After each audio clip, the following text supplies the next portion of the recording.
Party ఆదేశాల మేరకు వారి ఈనాడు మనందరికీ నాయకత్వం వహించి ఆంధ్రప్రదేశ్ కాంగ్రెస్ కమిటీ అధ్యక్షురాలుగా మనందరి యొక్క ఆలోచనకు వారి ఆంధ్రప్రదేశ్ కాంగ్రెస్ కమిటీ తరఫున మనందరి తరఫున హృదయపూర్వకమైనటువంటి స్వాగత సుమాంజలు తెలియజేస్తున్నాం. అదేవిధంగా ఈనాటి కార్యక్రమానికి ముఖ్య అతిథిగా విచ్చేసినటువంటి పొలిటికల్ అఫైర్స్ కమిటీలో సభ్యులుగా ఉన్నటువంటి పెద్దలందరికీ ఆంధ్రప్రదేశ్ కాంగ్రెస్ కమిటీ తరఫున హృదయపూర్వకమైనటువంటి స్వాగతం తెలియజేస్తున్నాం. అదేవిధంగా Andhra Pradesh Congress committee coordination committee సభ్యులుగా ఉన్నటువంటి పెద్దలందరికీ కూడా ఆంధ్రప్రదేశ్ కాంగ్రెస్ కమిటీ తరఫున హృదయపూర్వకమైన నమస్కారాలు తెలియజేస్తున్నాం. ఈనాటి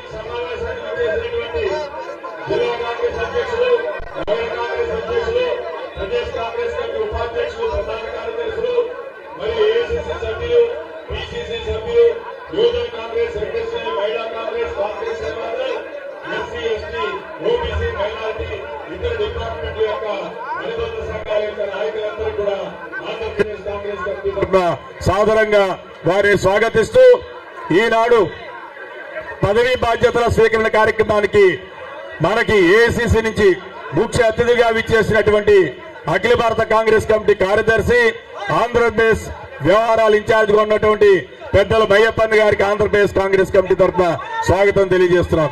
అదేవిధంగా మరొక అఖిల భారత కాంగ్రెస్ కమిటీ కార్యదర్శి, ఆంధ్రప్రదేశ్ వ్యవహారాల ఇన్ఛార్జ్ గా ఉన్నటువంటి క్రిస్టఫర్ తిలక్ గారిని కూడా స్వాగతం సుస్వాగతం. అదేవిధంగా గడిచినటువంటి 14 నెలలుగా మనందరం కలిసి ఒక టీం వర్క్ చేసిన నేపథ్యంలో మరి నాతో పాటు నలుగురు వర్కింగ్ ప్రెసిడెంట్స్ ఉన్నారు. పెద్దలు మస్తాన్ వారి గారు, శ్రీమతి పద్మశ్రీ గారు, గౌతమ్ గారు, రాకేష్ రెడ్డి గారు, వారందరికీ కూడా ఆంధ్రప్రదేశ్ కాంగ్రెస్ కమిటీ తరఫున మరి స్వాగతం సుస్వాగతం తెలియజేసుకుంటూ మరి ఆనాడు కాంగ్రెస్ పార్టీ ఆలోచన విధానాన్ని మన్నించి మరి నాతో పాటు కలిసి ప్రయాణం చేయడానికి విచ్చేసినటువంటి మన మిత్రుడు అఖిల భారత కాంగ్రెస్ కమిటీ నుంచి ఇచ్చేసినటువంటి పెద్దలందరికీ కూడా నా హృదయపూర్వక ధన్యవాదాలు తెలియజేసుకుంటూ సినిమా స్టార్ గా ఉన్నటువంటి రాజా గారు కూడా కాంగ్రెస్ పార్టీలో జాయిన్ అయ్యారు. వారికి కూడా ఆంధ్రప్రదేశ్ కాంగ్రెస్ కమిటీ తరఫున నా హృదయపూర్వక ధన్యవాదాలు తెలియజేసుకుంటూ పార్టీ ఆదేశాల మేరకు మల్లికార్జున ఖార్గే గారి యొక్క ఆలోచన విధానాలను దృష్టిలో పెట్టుకుని వచ్చేటువంటి శాసనసభ, పార్లమెంట్ ఎన్నికల్లో ఈ రాష్ట్రంలో పార్టీని మరింత శక్తివంతమైనటువంటి పార్టీగా తయారు చేయాలంటే ఒక మంచి నాయకత్వం కావాలి. ఆ నాయకత్వం మన రాజన్న బిడ్డగా, దివంగత మహానేత మన రాజశేఖర రెడ్డి గారి బిడ్డగా శ్రీమతి షర్మిలమ్మ మనకి ఇవ్వగలుగుతుందనేటువంటి ఆత్మవిశ్వాసంతో ఉన్నటువంటి వేదిక మీద పెద్దలందరూ కూడా మేమందరం కూడా ఆవిడ రావాలి, ఆవిడ నేతృత్వంలో మనందరం పనిచేయాలి. పార్టీకి తప్పనిసరిగా ఈసారి అసెంబ్లీలోనూ పార్లమెంట్ లోనూ ప్రాతినిధ్యం ఉండాలని మనకి రాహుల్ గాంధీ గారు దశా నిర్దేశించారు. దానికోసమే అఖిల భారత కాంగ్రెస్ కమిటీలో మొన్న జరిగినటువంటి ఒక సమావేశానికి వెళ్ళినప్పుడు కాంగ్రెస్ జనరల్ సెక్రటరీ ఇన్ఛార్జ్ గారు అడిగితే ఒక 2 నిమిషాల్లో నా రిజిగ్నేషన్ కాగితాన్ని ఇచ్చి నా సోదరమణి శ్రీమతి షర్మిలమ్మ గారు ఈ రాష్ట్ర అధ్యక్షులు కావాలని నేను కోరుకున్నాను. ఇది నా భావనే కాదు, ఇది నా యొక్క వ్యక్తిగత భావన కాదు, ఈ రాష్ట్రంలో ఉన్నటువంటి లక్షలాది మంది కాంగ్రెస్ పార్టీ కార్యకర్తల భావనగా, గుండె చప్పుడుగా నేను భావించాను. ఈ రాష్ట్రం కష్టకాలంలో ఉన్న రోజుల్లో వారి యొక్క పాదయాత్రతోటి ఈ రాష్ట్రం యొక్క దిశ మార్చి 2 పర్యాయాలు ఈ రాష్ట్రంలో మరి రాజన్న రాజ్యాన్ని తీసుకొచ్చారు. శ్రీమతి సోనియా గాంధీ గారి నాయకత్వంలో, డాక్టర్ మన్మోహన్ సింగ్ గారి నేతృత్వంలో ఉచిత విద్యుత్ దగ్గర నుంచి అనేకమైనటువంటి పథకాలు కాంగ్రెస్ పార్టీ పెట్టింది. దివంగత మహానేత రాజశేఖర రెడ్డి గారు పెట్టారనేటువంటి విషయాన్ని మనం దృష్టిలో పెట్టుకోవాలి. మరి ఆ ఆదేశాల మేరకు మనందరితో కూడా కలిసి శక్తి వంచన లేకుండా పనిచేయడానికి మన సోదరమ్మిని, మన కుటుంబ సభ్యురాలు మన మీద ఎంతో విశ్వాసంతో ఈవేళ వచ్చారు. కాబట్టి వారికి ఆంధ్రప్రదేశ్ కాంగ్రెస్ కమిటీ తరఫున, మన పొలిటికల్ అఫైర్స్ కమిటీ సభ్యుల తరఫున పబ్లిక్ కోఆర్డినేషన్ కమిటీ తరఫున పూర్తి సహాయ సహకారాలు ఉంటాయని చెప్పి నేను ఆశిస్తూ భావిస్తూ ఈనాడు ఈ కార్యక్రమంలో సమయాభావం, చాలా మంది పెద్దలు వేదిక మీద ఉన్నారు. మళ్ళీ మేడం 4 గంటలకి ఎగ్జిక్యూటివ్ మీటింగ్ పిలిచారు కాబట్టి మరి సమయం తక్కువగా ఉంది కాబట్టి తక్కువ మంది వక్తలు మాట్లాడతారు. ఆఫీస్ బేరర్లంతా కూడా 4 గంటలకు జరిగేటువంటి సమావేశంలో మనం మాట్లాడుకుని కూలంకుషంగా అన్ని విషయాలు కూడా చర్చించుకుందామని మీ అందరికీ తెలియజేస్తూ, ప్రధానంగా వారిని నడిపించేటువంటి బాధ్యత మనందరి మీద ఉంది. మరి ముఖ్యంగా దివంగత మహానేతకు ఆత్మగా ఉన్నటువంటి డాక్టర్ కేవీపీ రామచంద్రరావు గారు, వారి మీద ఎంతో గురుతరమైనటువంటి బాధ్యతను హైకమాండ్ పెట్టింది. అదేవిధంగా వర్కింగ్ కమిటీలో సభ్యులుగా ఉన్నటువంటి రఘువీరారెడ్డి గారు, కె రాజు గారు, పల్లంరాజు గారు, జేడీ శీలం గారు, చింతామోహన్ గారు, తులసిరెడ్డి గారు, ఇలా అనేక మంది పార్టీ పెద్దలు ఉన్నారు. వారందరూ కూడా ఒక గైడింగ్ ఫోర్స్ గా ఉండి మన సోదరిమణిని ముందు మనం సంధించేటువంటి బాణం కాంగ్రెస్ బాణం, రాహుల్ గాంధీ గారి బాణం షర్మిలమ్మ అనేటువంటి విషయాన్ని మీ అందరికీ సభాముఖంగా తెలియజేసుకుంటూ, ఇప్పుడు కాంగ్రెస్ వర్కింగ్ కమిటీ సభ్యులు మాజీ పిసిసి అధ్యక్షులు పెద్దలు డాక్టర్ రఘువీరారెడ్డి గారిని వారి యొక్క ఆశీస్సులు ఇవ్వాల్సిందిగా కోరుతున్నాను.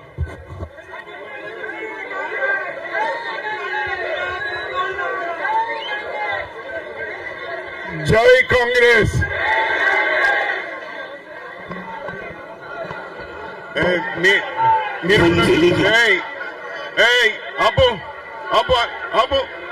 ఇటు నన్ను చూడు. జై కాంగ్రెస్, జై కాంగ్రెస్. మొట్టమొదట నేను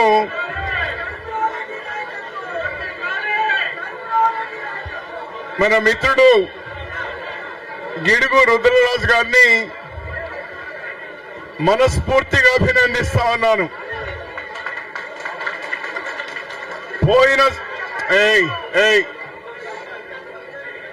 పోయిన సంవత్సరం రోజులు చాలా బాగా హుందాగా పనిచేస్తూ కమిటీలన్నీ దాదాపు ఏర్పాటు చేశారు. మొన్న అధిష్టాన వర్గం అన్కండిషనల్ గా మా నాన్నగారి చివరి కోరిక, డాక్టర్ వైఎస్ రాజశేఖర రెడ్డి గారి చివరి కోరిక రాహుల్ గాంధీ గారిని ప్రధాని చేయాలి అనేటువంటి, నిజం చేయాలి అనే ఏకైక లక్ష్యంతో షర్మిలమ్మ కాంగ్రెస్ పార్టీలో చేరితే అధిష్టానం భావించింది ఇప్పుడు పిసిసి అధ్యక్షులుగా షర్మిలమ్మను చేస్తే మళ్లీ ఆంధ్రప్రదేశ్ పూర్వ వైభవం వస్తుంది అని వాళ్ళు భావించినారు.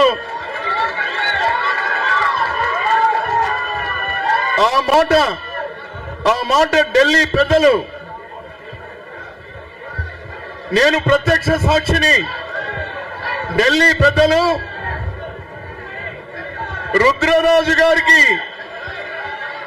ఏ విధంగా చేస్తాం అని అంటే మరుక్షణమే తన రాజీనామా లేఖను కాంగ్రెస్ అధ్యక్షులు వారికి ఇచ్చి వెంటనే షర్మిలమ్మను అధ్యక్షులు చేయండి అని చెప్పినటువంటి ఒక విలక్షణమైనటువంటి కార్యకర్త, నాయకుడు, నిజమైన కాంగ్రెస్ వాడు. పదవులు వస్తాయి పోతాయి, కానీ పార్టీ ముఖ్యం, పార్టీ బలంగా ఉండాలి. ఈరోజు అతను తీసుకున్నటువంటి నిర్ణయం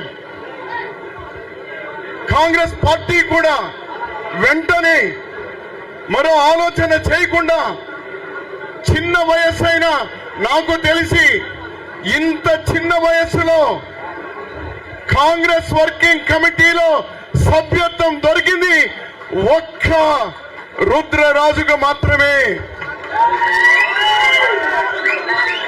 ఇది మనందరికీ ఆదర్శం కావాలి. నేర్చుకోవడానికి పెద్ద పెద్ద నాయకులు అవసరం లేదు. సామాన్యుడైనా, వయసులో చిన్నవాడైనా వాళ్ళ నుంచి నేర్చుకోవాలి. ఈ రోజు నాతో సహా మనమందరూ నేర్చుకోవాల్సినటువంటి అంశం ఈ రోజు అతను ప్రవర్తించినటువంటి తీరు, హుందాగా అతను ప్రవర్తించిన తీరు కాంగ్రెస్ పార్టీనే గొప్పది అని తీసుకున్నటువంటి తీరు. అందుకోసమే మనమందరం కూడా మీరందరూ నిల్చుకొని కరతాల ధ్వనులతో అతను అందరూ కూడా మనం అభినందిద్దాం. అందరు కూడా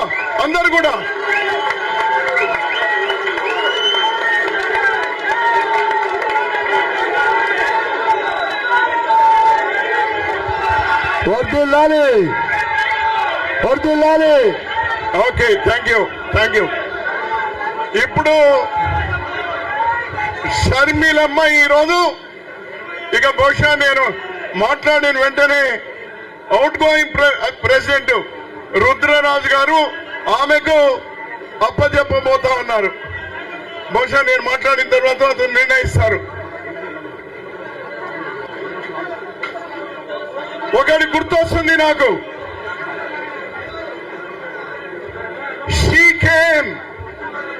she came, she saw and she conquered.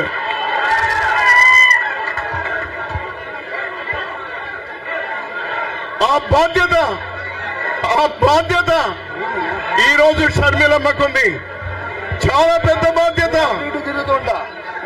ఈ రాష్ట్రం కోసం, ఈ దేశం కోసం, పార్టీ కోసం ఈ రోజు ఈ దేశాన్ని సమగ్రంగా ఉంచాలి.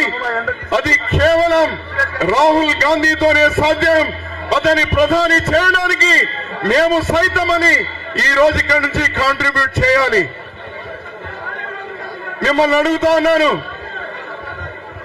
7,000 కిలోమీటర్ల పాదయాత్ర, 7,000 కిలోమీటర్ల పాదయాత్ర, ఒక 50 సంవత్సరాల వయస్సు కూడా లేనటువంటి ఒక యువతి 7,000 కిలోమీటర్ల పాదయాత్ర ప్రజల కోసం, ప్రజల మధ్యలో మండు టెండలో కాలు ఫ్రాక్చర్ అయిన మొండితనంతో పాదయాత్ర చేసినటువంటి ఈ రోజు మనకందరికి కూడా నాయకురాలుగా వచ్చింది. నేను గర్విస్తా ఉన్నాను, నేను సంతోషిస్తా ఉన్నాను. ఈ రోజు ఆమె వచ్చింది. ఇది మీకందరికీ సమ్మతమేనా? ఈ రోజు షర్మిలమ్మ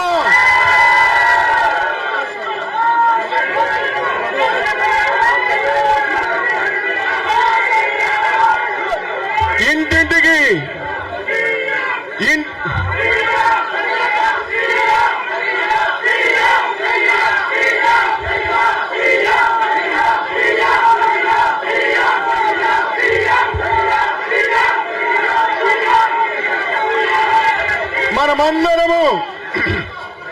మనమందరము కుటుంబ సభ్యులం. నేను ఒక్కటి బహిరంగంగా చెప్పదలుచుకున్నా, నేను పుట్టిన నియోజకవర్గం కానీ, నేను పోటీ చేసిన నియోజకవర్గం కానీ, లేక ఎక్కడైనా నా మాట చెల్లుబాటు అవుతుంది అంటే కానీ ఫలానా వాళ్లే ఉండాలి, నా మాటే జరగాలి అని చెప్పడానికి నేను తయారుగా లేను. షర్మిలమ్మకు నేను ప్రారంభం చేస్తున్నాను. అమ్మా, నీకు పూర్తి స్వేచ్ఛ. పోయిన 10 సంవత్సరాలుగా కష్టపడ్డ వాళ్ళు ఉన్నారు, ఈ రోజు కొత్తగా వస్తున్న వాళ్ళు ఉన్నారు. నా మిత్రుడు రామకృష్ణారెడ్డి ఈ రోజు కాంగ్రెస్ పార్టీలో చేరడానికి వచ్చినాడు. ఒక నిజాయితీ పరుడు, ఉన్న ఆస్తులు పోగొట్టుకున్నాడు కానీ ఆస్తులు చేసుకున్నటువంటి వాడు కాదు. ఇలాంటి వాళ్ళు ఇంకా చాలా మంది ఎదురు చూస్తున్నారు. ఈ పెద్దలందరితో కూడా టచ్ లో ఉన్నారు, మాతో కూడా ఉన్నారు. నేను కూడా కోరుతా ఉన్నాను, దయచేసి రాజశేఖర రెడ్డి గారితో పనిచేసిన వాళ్ళు, ఇందిరమ్మతో పనిచేసిన వాళ్ళు, రాజీవ్ గాంధీతో పనిచేసిన వాళ్ళు, సోనియా గాంధీతో పనిచేసిన వాళ్ళు, రాహుల్ గాంధీతో పనిచేసిన వాళ్ళు ఏదో కారణాలతో పక్కన పోయినా దయచేసి మీరందరూ వెనక్కనండి. మనం అందరం కలిపి ఏం జరుగుతోంది ఈరోజు ఈ రాష్ట్రం? బీజేపీ. నేను అభినందిస్తా ఉన్నాను మా రుద్రరాజు గారిని. అతను ఇది బాగా జనంలోకి తీసుకెళ్ళాడు. బి అంటే ఏమి? నాకు వినపడలా. ఓ, భారతీయ కాదా? ఓ ఓ చాలా స్పీడ్ గా ఉన్నారే మీరు. జే అంటే ఏమి? ఓ జనతా కాదా? పి అంటే ఏమి? స్వామి చాలా ఎక్కించినావు నువ్వు అందరికీ. నువ్వు మొత్తం మంది ఎక్కించినావు స్వామి. నువ్వు మొత్తం 29 రాష్ట్రాలుంటే 28 రాష్ట్రాల్లో బీజేపీ అంటే భారతీయ జనతా పార్టీ అయితే ఒక్క ఆంధ్రప్రదేశ్ లో మాత్రం బాబు జగన్ పవన్. గట్టి చెప్పు. బాబు జగన్ పవన్. బాబు జగన్ పవన్ వాళ్ళు ముగ్గురు ఈ రోజు కట్టు బానిసలు. మోడీ గారికి, భారతీయ జనతా పార్టీకి కట్టు బానిసలు. వాళ్లకు ఓటు వేయడం అంటే బీజేపీకి ఓటు వేయడమే. బీజేపీకి ఓటు వేయడం అంటే మన కొమ్మును మనమే నరుక్కున్నట్టే.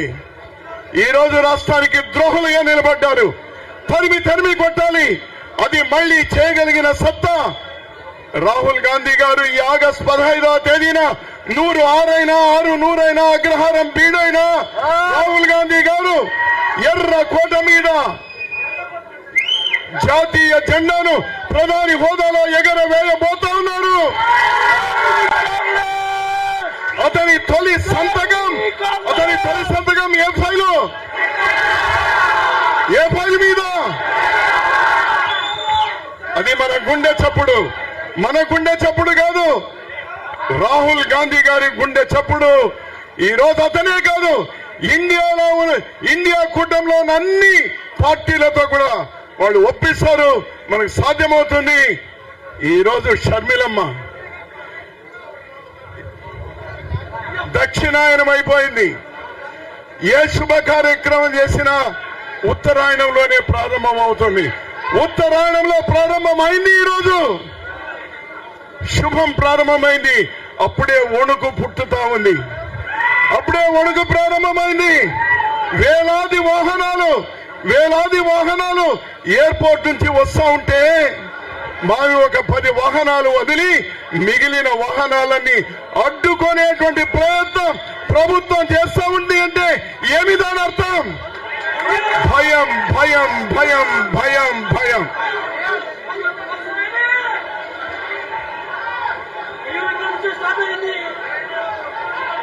నేను ఎక్కువ మాట్లాడకుండా, పెద్దలందరూ కూడా చాలా మంది ఉన్నారు, ఎక్కువ మాట్లాడకుండా బహుశా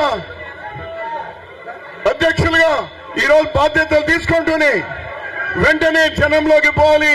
జనంలోకి పోయే ముందు కాంగ్రెస్ కార్యకర్తలు, నాయకులు ప్రతి జిల్లాలో కలవాలి అని వారు అనుకుంటా ఉన్నారు. మీ జిల్లాలకు వచ్చినప్పుడు గ్రామ స్థాయి నుండి జిల్లా స్థాయి వరకు ఉన్న ప్రతి కార్యకర్త, ప్రతి నాయకుడు మనకెవరైతే ఉన్నారో వాళ్ళందరినీ కూడా ఇదే విధంగా ఇండోర్ మీటింగ్స్ లో ఆమె వచ్చి కలుస్తారు. ఆమె అందరికీ ధైర్యం చెప్తారు. మేము కూడా ఆమె వెంట వస్తాము. మీరందరూ కూడా మీ జిల్లాల్లో ఆ కార్యక్రమాలు ఏర్పాటు చేయండి అని మిమ్మల్ని అందరినీ కూడా కోరుతూ, జై కాంగ్రెస్, జై కాంగ్రెస్, జోహార్ ఇందిరమ్మ, జోహార్ రాజీవ్ గాంధీ, జోహార్ వైఎస్ఆర్, జోహార్ వైఎస్ఆర్. నమస్కారం. ప్లీజ్ అదేవిధంగా దయచేసి ఒక్క నిమిషం. మరొక పూర్వ పిసిసి అధ్యక్షులు ఈ రాష్ట్రం ఏర్పడిన తర్వాత పెద్దలు రఘువీరారెడ్డి గారు ప్రదేశ్ కాంగ్రెస్ కమిటీ అధ్యక్షులుగా పనిచేశారు. వారి తర్వాత డాక్టర్ సాకే శైలేంద్రనాథ్ గారు పనిచేశారు. వారి తర్వాత నేను పనిచేశాను.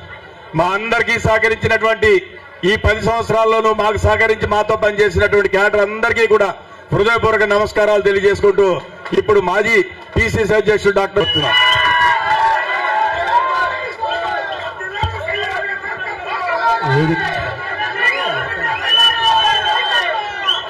వేదిక పైన ఆసీనులైన పెద్దలందరికీ నమస్కారం. ప్రత్యేకించి మా నాయకురాలు షర్మిలా గారికి ప్రత్యేక నమస్కారాలతో, పెద్దలారా, సోదరులారా, సోదరీమణులారా, అందరికీ నమస్కారం. పెద్ద ఉపన్యాసం ఏం లేదు. ఆంధ్రప్రదేశ్ కాంగ్రెస్ కమిటీకి నూతన అధ్యక్షురాలిగా ఒక ప్రధానమైన బాధ్యతని భుజం మీద తీసుకొని ఈరోజు మన ముందు కూర్చున్న మా నాయకుడు వైఎస్ రాజశేఖర రెడ్డి ముద్దు బిడ్డ షర్మిలమ్మ గారిని నేను మనస్ఫూర్తిగా అభినందిస్తా ఉన్నాను, ఆహ్వానిస్తా ఉన్నాను. అనేక విషయాలు అనేక సార్లు మాట్లాడుకుందాం మనం. ఒకే ఒక్క మాట, ఆ ఒక్క మాట ఏంటంటే రాహుల్ గాంధీ గారి యొక్క ఆలోచనని, రాహుల్ గాంధీ గారి ఆలోచనల మీదుగా భారతదేశ భవిష్యత్తు నిర్మించే కార్యక్రమానికి మనమంతా కష్టపడి పనిచేయాలా. రుద్రరాజు గారిని ప్రత్యేకంగా అభినందిస్తా ఉన్నాను. పైగా మాకంటే ఇప్పుడు రుద్రరాజు గారి నేతృత్వంలో పనిచేయాలి మేమంతా కూడా ఆఖరికి, because is the CWC special invitee. I'm congratulating him. ఇంకా పెద్దలంతా ఇక్కడ ఉన్నారు ఆఖరికి. అట్లాగే మా కేవీ రామచంద్రరావు గారు, రాజు గారు, క్రిస్టఫర్ గారు, అట్లాగే మన ఆర్కే ఫైటర్, అట్లాగే తులసిరెడ్డి అన్న, చింతామోహన్ అన్న, బాపురాజు గారు, అట్లాగే లాస్ట్ నాయక్ గారు, ఇట్లా ప్రతి ఒక్కరికి శీలం అక్కడ రాజా అని రాజా తర్వాత మన పద్మశ్రీ తమ్ముడు మస్తాన్ అనేక ప్రతి ఒక్కరికి చాలా పేర్లు ఉన్నాయి. అందరికి కూడా నమస్కారం. చూసాం ఆఖరికి ముగ్గురు ప్రెసిడెంట్లు నేను చూశాను నాతో కలిపి. షర్మిలమ్మ గారు వచ్చిన తర్వాత వచ్చిన శబ్దం మాత్రం చాలా పెద్దది. నిజంగా అది ఒక యుద్ధ కేక్గా మారాలి. ఆంధ్రప్రదేశ్ రాష్ట్రంలో షర్మిలమ్మ నాయకత్వంలో రాహుల్ గాంధీ ఆశయాలు సిద్ధించబడాలి. రాహుల్ గాంధీ గారు ప్రధానమంత్రి కావడానికి ఆంధ్రప్రదేశ్ కాంగ్రెస్ కమిటీ పెద్ద ఎత్తున ఈ 60 రోజులు పనిచేయాల్సిన అవసరం విషయాన్ని గుర్తు చేసుకుంటూ మరొక్కసారి షర్మిలమ్మ గారు సక్సెస్ కావాలని, కాంగ్రెస్ పార్టీ భావజాలంలో రాష్ట్రాన్ని నిర్మించే కార్యక్రమంలో ప్రధాన బాధ్యత తీసుకోవాలని కోరుకుంటూ, వర్ధిల్లాలి రాహుల్ గాంధీ గారి నాయకత్వం, వర్ధిల్లాలి రాహుల్ గాంధీ గారి నాయకత్వం.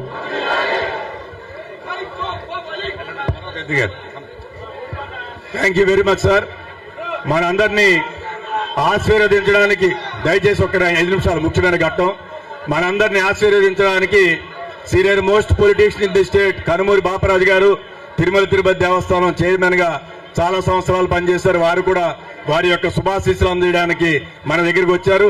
ఇప్పుడు లాంఛనంగా ఈనాడు ప్రదేశ్ కాంగ్రెస్ కమిటీ అధ్యక్షులుగా నియమితులైనటువంటి శ్రీమతి వైఎస్ షర్మిలమ్మ గారు, అఖిల భారత కాంగ్రెస్ కమిటీ నుంచి వచ్చినటువంటి ఏదైతే ధృవీకరణ పత్రం ఉందో దాన్ని వారికి హ్యాండ్ ఓవర్ చేయడం, పార్టీ చిహ్నంగా మన ఆల్ ఇండియా కాంగ్రెస్ కమిటీ యొక్క జెండా ఏదైతే ఉందో దాన్ని వారికి ఇవ్వడం జరుగుతుంది.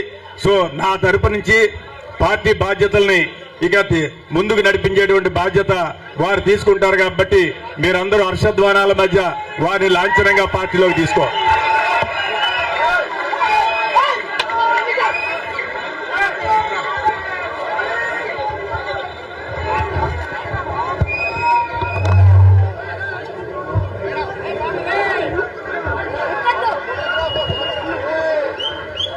Honorable Congress President has appointed Srimati Y.S. Sharmila Reddy with immediate effect. Sri K.C. Venugopal, General Secretary, All India Congress Committee Organization.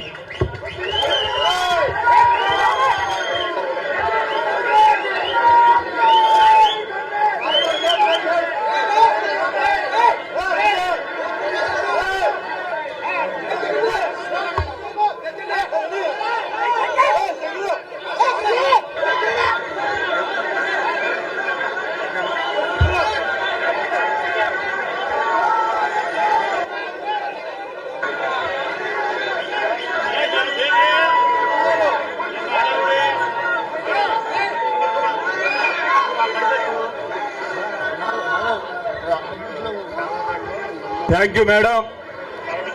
ఇప్పటి నుంచి పార్టీ బాధ్యతలన్నా కూడా వారు స్వీకరిస్తారు. అదేవిధంగా ఈ యొక్క సమావేశాన్ని కూడా అధ్యక్ష స్థానంలో కూర్చుని వారిని మరి నడిపించవలసిందిగా మనందరి తరఫున కోరుతున్నాను. Thank you very much.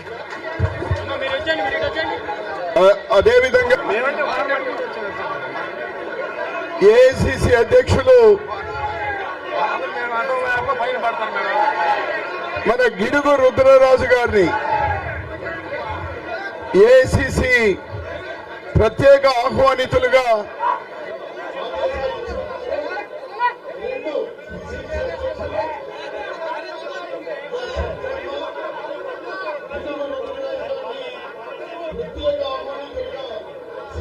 రెండు ఒకే ఆర్డర్ లో రావడం నాకు తెలిసి ఫస్ట్ టైము.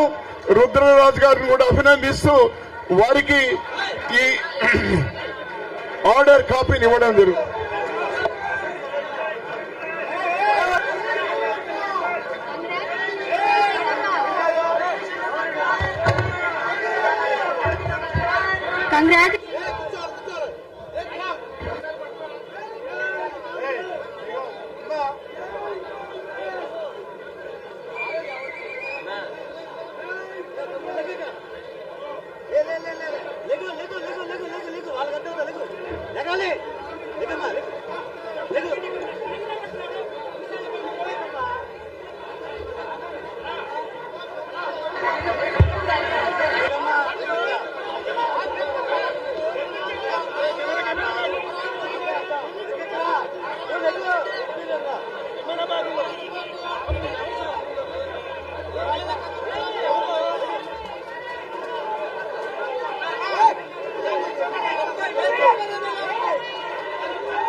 దయచేసి సన్మానాలన్న తర్వాత ఇంకా అధ్యక్ష ఉపన్యాసం ఇవ్వాలి.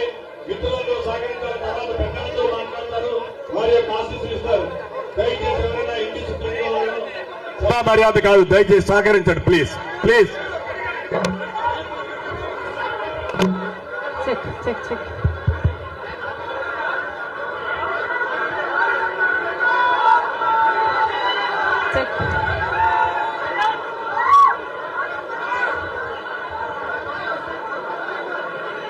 రాజశేఖర రెడ్డి గారు, డాక్టర్ వైఎస్ రాజశేఖర రెడ్డి గారు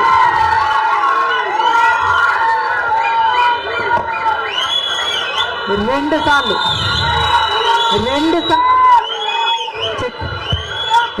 సార్లు ఇదే పిసిసి పదవిని చేపట్టారు. మళ్ళీ 2 సార్లు రాజశేఖర రెడ్డి గారు ముఖ్యమంత్రిగా గెలిచారు. అదే పిసిసి పదవిని, అంతటి బాధ్యతని రాజశేఖర రెడ్డి బిడ్డను నమ్మి వైఎస్ షర్మిలకు కాంగ్రెస్ పార్టీ, సోనియా గాంధీ గారు, రాహుల్ గాంధీ గారు, ఖార్గే గారు, కాంగ్రెస్ పార్టీ పెద్దలందరూ నన్ను నమ్మి ఈ బాధ్యతనివ్వడం రాజశేఖర రెడ్డి బిడ్డకు గర్వకారణం. మరొక్కసారి చేతులు జోడించి ఇంత బాధ్యతను, ఇంత నమ్మకాన్ని నా మీద ఉంచినందుకు మరొక్కసారి కృతజ్ఞతలు చెప్పుకుంటుంది రాజశేఖర రెడ్డి బిడ్డ. ఆంధ్ర రాష్ట్రానికి చెందిన ఇంతమంది నాయకులు, ఆంధ్ర రాష్ట్రానికి చెందిన ఇంతమంది కాంగ్రెస్ నాయకులు, కాంగ్రెస్ నమ్మకస్తులు,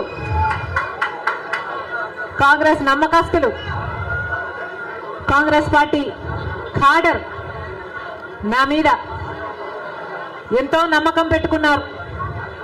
నేను రావాలని కాంగ్రెస్ పార్టీ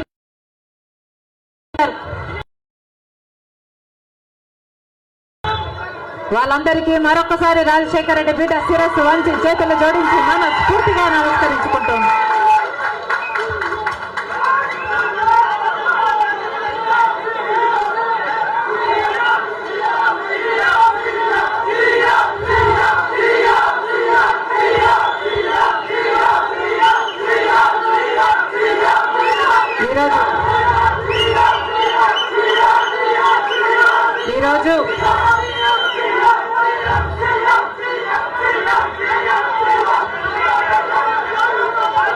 ఈరోజు ఒక్కసారి మీకు తెలియని విషయం కాదు, మీడియాకు తెలియని విషయం కాదు, ప్రజలకు తెలియని విషయం కాదు.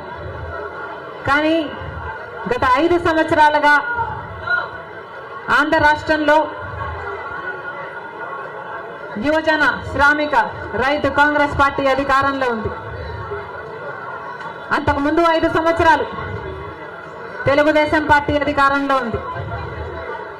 ఈ 10 సంవత్సరాలుగా రాష్ట్రంలో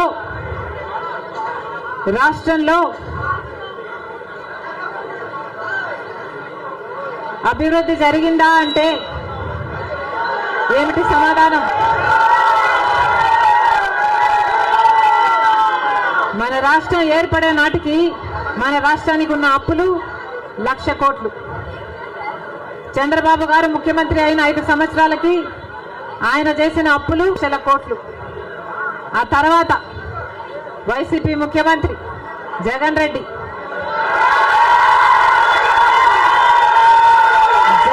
గారు చేసిన అప్పులు 3,00,000 కోట్లకు పైన. మొత్తంగా ఈరోజు అప్పులు 6,500,000 కోట్లు. రాష్ట్రానికి చెందిన అప్పులు, కార్పొరేషన్లకు చెందిన లోన్లు చెల్లించాల్సినవన్నీ కలుపుకుంటే 10,00,000 కోట్ల అప్పుల భారం ఆంధ్ర రాష్ట్రం మీద ఉంది. మరి ఇంత అప్పులు చేశారే, ఇన్ని డబ్బులు తెచ్చారే, మరి రాష్ట్రంలో ఏదైనా అభివృద్ధి జరిగిందా అని భూతద్దం పెట్టి చూసినా ఎక్కడా కనిపించదు. రాజధాని ఉందా? రాజధాని కట్టగలిగారా? రాజధాని కట్టడానికి డబ్బులు లేవు. కనీసం ఒక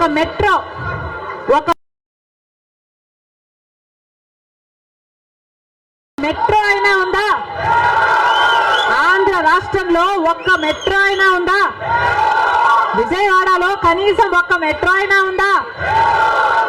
ఎక్కడా లేదు, కనిపించదు. 10 సంవత్సరాలలో కనీసం 10 కొత్త పెద్ద పరిశ్రమలైనా వచ్చినాయా? రాలేదు. పరిశ్రమలు వస్తే మన బిడ్డలకు ఉద్యోగాలు వచ్చేవి. వచ్చినాయా మన బిడ్డలకు ఉద్యోగాలు? రాలేదు. కనీసం రోడ్లు వేసుకోవడానికి కూడా డబ్బులు లేవు ఆంధ్ర రాష్ట్రంలో. కనీసం ప్రభుత్వ ఉద్యోగస్తులకు జీతాలైనా సమయానికి ఇస్తున్నారా? దానికైనా డబ్బులున్నాయా? దానికి కూడా డబ్బులు లేవు. దేనికి డబ్బులు లేవు. అభివృద్ధి జరగలేదు, కానీ దళితుల మీద జరిగే దాడులు మాత్రం 100కు 100% పెరిగాయి.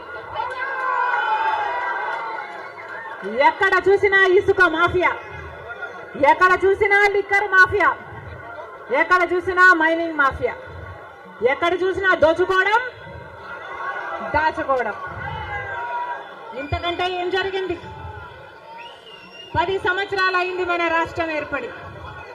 స్పెషల్ స్టేటస్ గురించి, స్పెషల్ స్టేటస్ వస్తే మన రాష్ట్రానికి స్పెషల్ స్టేటస్ వస్తే, ఆంధ్ర రాష్ట్రానికి స్పెషల్ స్టేటస్ వస్తే ట్యాక్స్ రిడక్షన్స్ వస్తాయి, రాయితీలు, ఇన్సెంటివ్స్ వస్తాయి, పరిశ్రమలు వస్తాయి.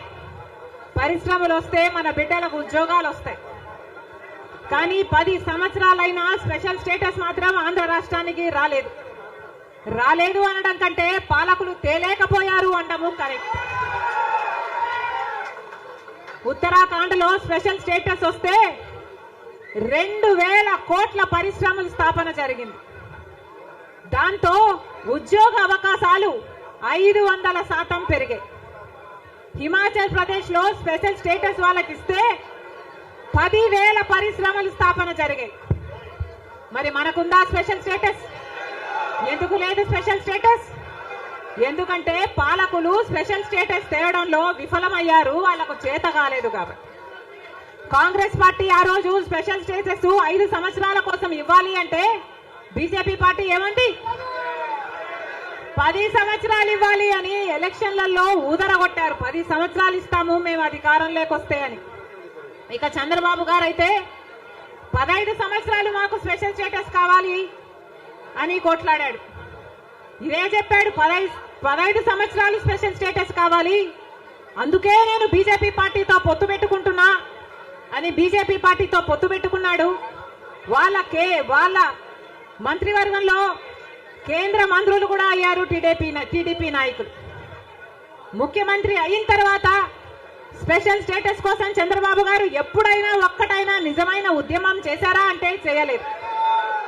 చేయకపోక ఉద్యమం చేసే వాళ్ళ మీద కేసులు పెట్టారు, వాళ్ళను జైల్లో కూడా పెట్టాడు చంద్రబాబు గారు. ఆ సమయంలో ప్రతిపక్ష నాయకుడు జగన్ రెడ్డి గారు ప్రతిపక్ష నాయకుడుగా ఉన్నంత కాలం స్పెషల్ స్టేటస్ మనకు రావాలి అని ప్రతిరోజు కొట్లాడాడు, నిరాహార దీక్షలు కూడా చేశారు. ప్రతిపక్షంలో ఉండగా అవిశ్వాస తీర్మానం, ప్రతిపక్షంలో ఉండగా ఏమా ప్రభుత్వం వాళ్ళు ఎవరైనా ఉన్నారు ఇక్కడ? ప్రతిపక్షంలో ఉండగా జగన్ రెడ్డి గారు చెప్పిన మాట, మేము అవిశ్వాస తీర్మానం ప్రవేశపెడతాము, తెలుగుదేశం పార్టీ ఎంపీలు అందరూ కూడా మద్దతు ఇవ్వండి, మూకుమ్మడి రాజీనామాలు చేస్తే స్పెషల్ స్టేటస్ ఎందుకు రాదో చూస్తారన్నాడు జగన్ రెడ్డి. ఆఖరికి జగన్ రెడ్డి గారు ముఖ్యమంత్రి అయిన తర్వాత ఒక్కటైనా నిజమైన ఉద్యమం చేశాడా స్పెషల్ స్టేటస్ కోసం?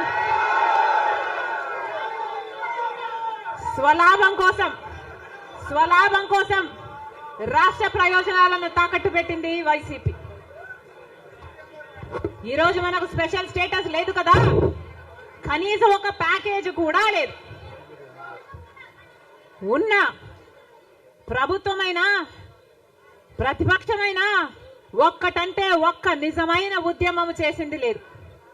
ఈ రోజు మనకు స్పెషల్ స్టేటస్ లేదు అంటే ఆ పాపం ముమ్మాటికి చంద్రబాబు గారిది, ముమ్మాటికి జగన్ రెడ్డి గారిది. స్వలాభం కోసం ఇద్దరు ప్రజల ప్రయోజనాలను తాకెట్టు పెట్టారు. టీడీపీ అంతే, వైసీపీ అంతే, దొందే. అమరావతి రాజధాని అమరావతి అన్నాడు చంద్రబాబు గారు, సింగపూర్ను చేస్తానన్నాడు. 3D గ్రాఫిక్స్ మొత్తం గుర్తుందా? 3D గ్రాఫిక్స్ చూపించాడు చంద్రబాబు గారు. పోనీ అమరావతి రాజధాని అయిందా అంటే అది కాలేదు. జగన్ రెడ్డి గారు వచ్చారు, ఒకటి కాదు 3 రాజధానిలు అన్నారు. పోనీ 3 రాజధానిలు అయ్యాయా అంటే ఒక్కటి కూడా లేదు. ఈరోజు మనకు రాజధాని ఏది అంటే ఏదో మనకే అర్థం కాని పరిస్థితి. ఒకటైనా ఉందా అంటే ఏదీ లేదు, ఒకటి కూడా లేదు. మరి ఏమి సాధించుకున్నట్టు?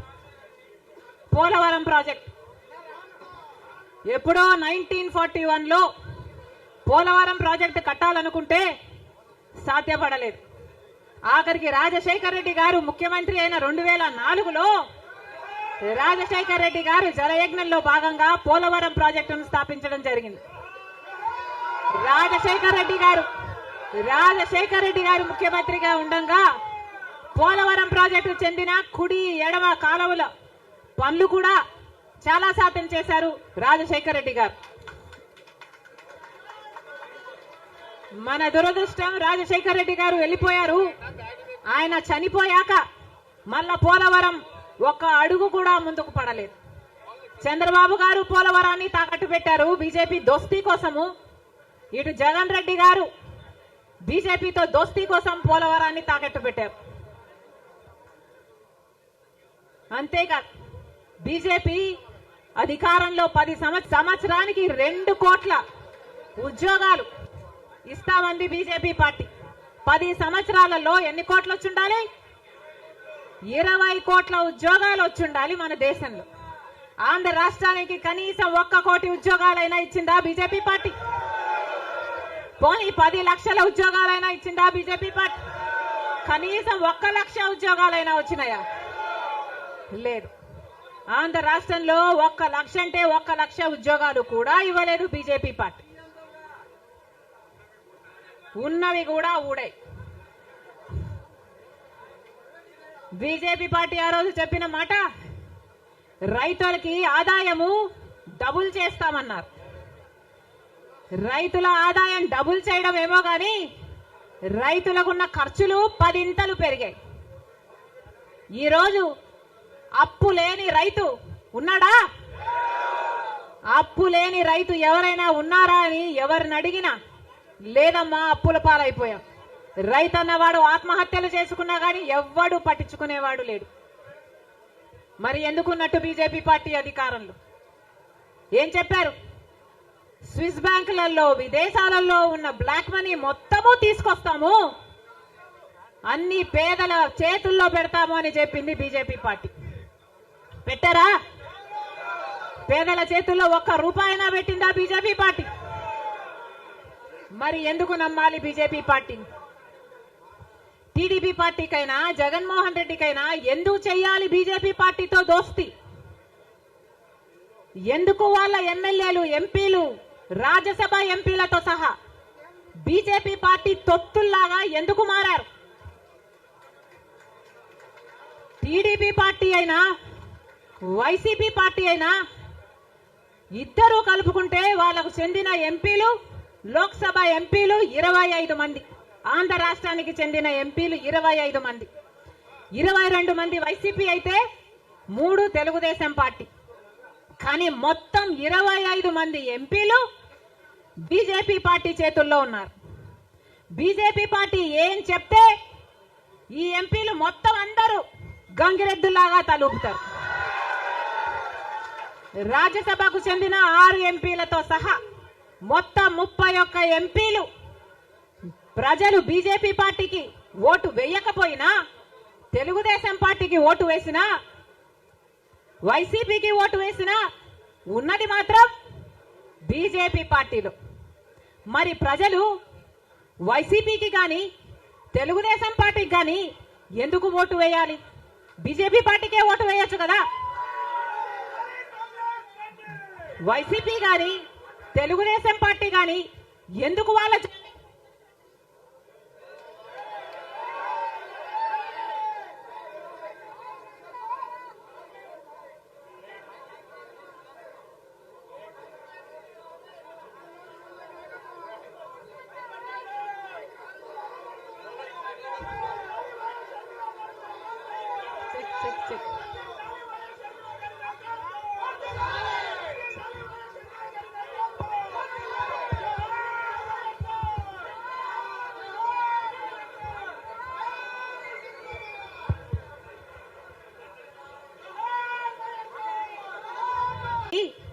బీజేపీ పార్టీకి అమ్ముడు పోవడానికి వైసీపీ పార్టీ నుంచి ఎందుకు పోటీ నిలబెట్టారు? బీజేపీ పార్టీకి అమ్ముడు పోవడానికి తెలుగుదేశం పార్టీ నుంచి ఎందుకు పోటీకి పెట్టాలి? మొత్తం అందరూ బీజేపీ జెండాలే పెట్టుకోవచ్చు కదా. కనీసం ప్రజలకు క్లారిటీ ఉంటది కదా, బీజేపీ పార్టీకి ఓటేస్తున్నాము, బీజేపీ పార్టీని గెలిపిస్తున్నాము అని. ప్రజల దగ్గరేమో ఒక మాట చెప్తారు, ప్రజలనేమో మభ్య పెడతారు, ప్రజల దగ్గరేమో బీజేపీ కాదు అన్నట్టు నటిస్తారు. కానీ లోపల మాత్రం మొత్తం టీడీపీ అయినా బీజేపీ అయినా వైసీపీ అయినా బీజేపీ పార్టీ తొత్తులే. టీడీపీ అయినా వైసీపీ అయినా బీజేపీ పార్టీతో పొత్తులే. అది ప్రత్యక్షంగా గాని పరోక్షంగా గాని టీడీపీకి వైసీపీకి పొత్తు ఉంది అన్నది నిజం. లేకపోతే 5 సంవత్సరాలలో కనీసం ఒక్కసారైనా బీజేపీ పార్టీని వ్యతిరేకించాయా? టీడీపీ పార్టీ అయినా వైసీపీ పార్టీ అయినా ఒక్క అంశంలో అంటే ఒక్క అంశంలో కూడా నిలదీయలేదు. ఎక్కడ ఏ అవసరం ఉన్నా టీడీపీ పార్టీ అయినా బీజేపీకి సపోర్ట్ చేస్తుంది, వైసీపీ పార్టీ అయినా బీజేపీకే సపోర్ట్ చేస్తుంది. మన రాష్ట్రానికి ఏం చేసింది బీజేపీ పార్టీ అని మీరు సపోర్ట్ చేస్తున్నారో టీడీపీ వైసీపీ సమాధానం చెప్పాలి. మనకు స్పెషల్ స్టేటస్ ఇచ్చుంటే మీరు సపోర్ట్ చేయండి, ప్రజలు కూడా సపోర్ట్ చేస్తారు. మనకు పోలవరం జాతీయ ప్రాజెక్టు చేసి 90% నిధులు ఇస్తామన్న మాట నిలబెట్టుకునుంటే మీరు బీజేపీ పార్టీకి సపోర్ట్ చేయండి, ప్రజలు కూడా హర్షిస్తారు. ఒకవేళ మనకు రాజధాని కట్టడానికి నిధులు ఇచ్చుంటే టీడీపీ పార్టీ అయినా వైసీపీ పార్టీ అయినా బీజేపీ పార్టీకి మీరు మద్దతు ఇవ్వండి, ప్రజలు కూడా హర్షిస్తారు. 2 కోట్ల ఉద్యోగాలలో మన బిడ్డలకు ఉద్యోగాలు ఇవ్వలేదు, మన రైతుల్ని పట్టించుకోలేదు, మనకు స్పెషల్ స్టేటస్ లేదు, మనకు ఏ మాత్రం పట్టించుకోని పార్టీకి వైసీపీ అయినా టీడీపీ పార్టీ అయినా ఎందుకు మద్దతు ఇస్తున్నారో ప్రజలకు సమాధానం చెప్పాలి. ఆఖరికి మణిపూర్ లో ఎంత మంది క్రైస్తవులను 2000 చర్చిలను ధ్వంసం చేసిన 60,000 క్రైస్తవులని నిర్వాసితులను చేసిన కనీసం అప్పుడు కూడా జగన్ రెడ్డి గారు క్రైస్తవుడు అయ్యుండి కూడా ఒక్కసారి కూడా మణిపూర్ ఘటన మీదే మాట్లాడలేదు. మరి క్రైస్తవులు కడుపు మండిపోదా? క్రైస్తవులకు మనసు లేదా? క్రైస్తవులు మనుషులు కారా? మనుషులు చచ్చిపోతున్నా మీరు పట్టించుకోకుండా బీజేపీకి మద్దతిస్తున్నారంటే మీరు మనుషులు అవునా కాదా? టీడీపీ పార్టీ, జగన్ రెడ్డి గారు, చంద్రబాబు గారు సమాధానం చెప్పాలి, ప్రజలకు సమాధానం చెప్పాలి. మళ్ళీ చెప్తున్నాం, ఆంధ్ర రాష్ట్రంలో ప్రజల అందరినీ హెచ్చరిస్తున్నాం. బీజేపీ పార్టీకి, టీడీపీ పార్టీకి, వైసీపీ పార్టీకి పొత్తులు ఉన్నాయి. అవి మన కంటికి కనిపించినా కనిపించకపోయినా పొత్తులు ఉన్నాయి. గత 5 సంవత్సరాలుగా చూశాం. టీడీపీ ఎంపీలైనా, వైసీపీ ఎంపీలైనా బీజేపీకే మద్దతు ఇచ్చాయి. ప్రతి అంశంలో వాళ్ళ పక్కన నిలబడ్డారు. ఆఖరికి మణిపూర్ అంశంతో సహా బీజేపీ పార్టీకి తెలుగుదేశం పార్టీ, వైసీపీ పార్టీ మద్దతు ఇచ్చిన మాట వాస్తవం. మళ్ళీ ఆంధ్ర రాష్ట్ర ప్రజలు వైసీపీకి ఓటేసినా అది బీజేపీకే పడుతుంది. మళ్ళీ ఆంధ్ర రాష్ట్రంలో టీడీపీకి ఓటేసినా అది మళ్ళీ బీజేపీకే పడుతుంది. వీళ్ళిద్దరూ కలిసి బీజేపీని బలపరుస్తున్నారు తప్ప ఆంధ్ర రాష్ట్ర ప్రజల మేలు కోసం ఆలోచన చేయడం లేదు. ఆంధ్ర రాష్ట్ర ప్రజల ప్రయోజనాల కోసం ఆలోచన చేయడం లేదు. స్వలాభం కోసం ఆంధ్ర రాష్ట్ర ప్రజలను తాకట్టు పెట్టారు అన్నది వాస్తవం.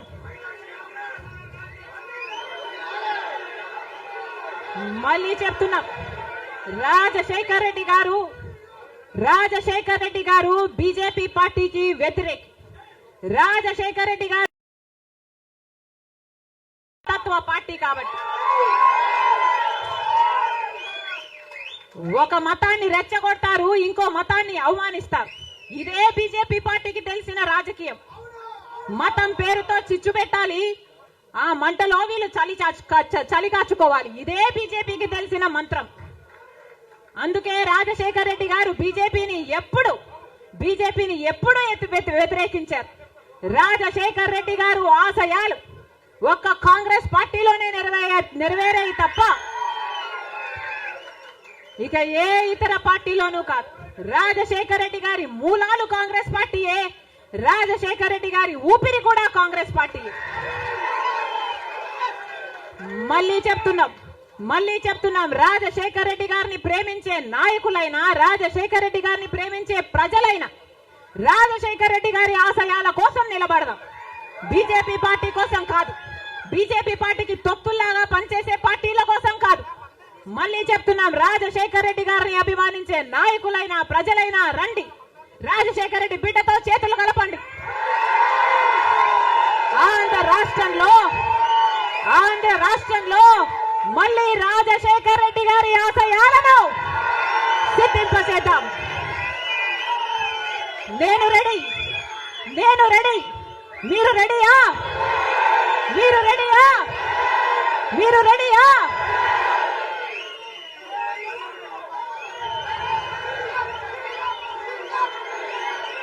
జోహార్ వైఎస్ఆర్.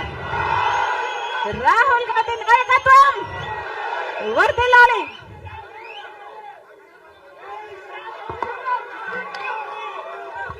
Thank you. ఇంకా 2 నిమిషాలు. Thank you very much madam. Andhra Pradesh Congress committee తరఫున మీకు ధన్యవాదాలు తెలియజేసుకుంటూ, ఈ రోజు ప్రప్రథమంగా మన ఆళ్ల రామకృష్ణారెడ్డి గారు, నీతి నిజాయితీకి మారు పేరు, రాజన్న అసలైన రాజకీయ వారసుడు ఆళ్ల రామకృష్ణారెడ్డి గారు మన ప్రదేశ్ కాంగ్రెస్ కమిటీ అధ్యక్షురాలు శ్రీమతి షర్మిలారెడ్డి గారి నాయకత్వంలో ఈ రోజు కాంగ్రెస్ పార్టీలో జాయిన్ అవుతున్నారు. వారిని సాదరంగా కండువా కప్పి పార్టీలోకి స్వాగతించవలసిందిగా కోరుతున్నాను.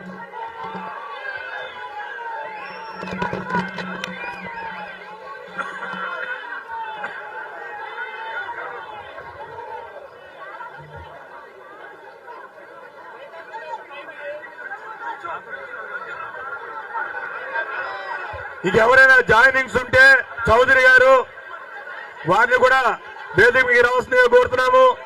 శెట్టి గంగాధర గారు జాయినింగ్స్, వారిని కూడా వేదిక మీద రావాల్సిందిగా కోరుతున్నాను.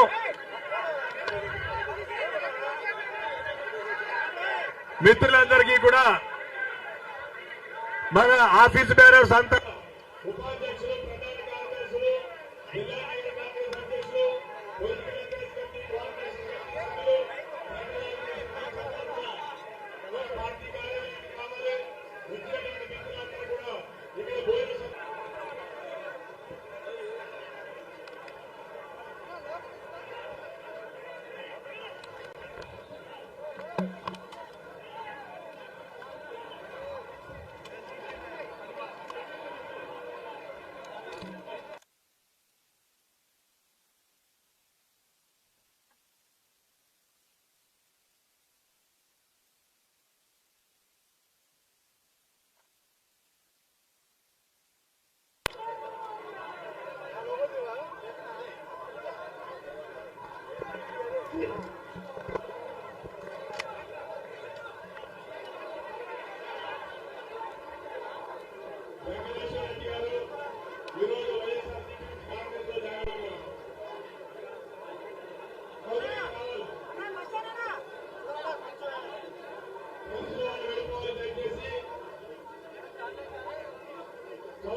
Thank you.